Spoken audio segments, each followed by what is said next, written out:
Χαίρετε, είμαι ο Γιώργος Κουσούλης, επαγγελματίας διασώστης και πιστοποιημένος εκπαιδευτής ενηλίκων στις πρώτες βοήθειες. Σήμερα είμαι εδώ για να απαντήσω τις πιο συχνές ερωτήσεις για τις πρώτες βοήθειες.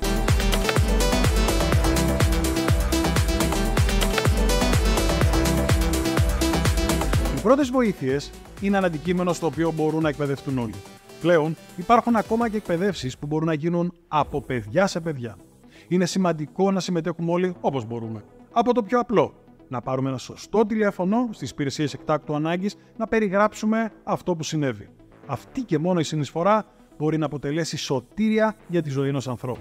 Η ικανότητα όμως έρχεται μέσα από τη γνώση, η οποία μπορεί να γίνει κτήμα του καθενός εύκολα και απλά μέσα από εκπαιδεύσεις και επαναληπτικές εκπαιδεύσεις σε τακτά χρονικά διαστήματα.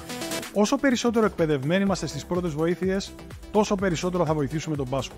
Χωρίς φόβο, με αποφασιστικότητα, αναγνωρίζοντας ότι η ζωή του βρίσκεται στα χέρια μας. Μάθε πρώτες βοήθειες.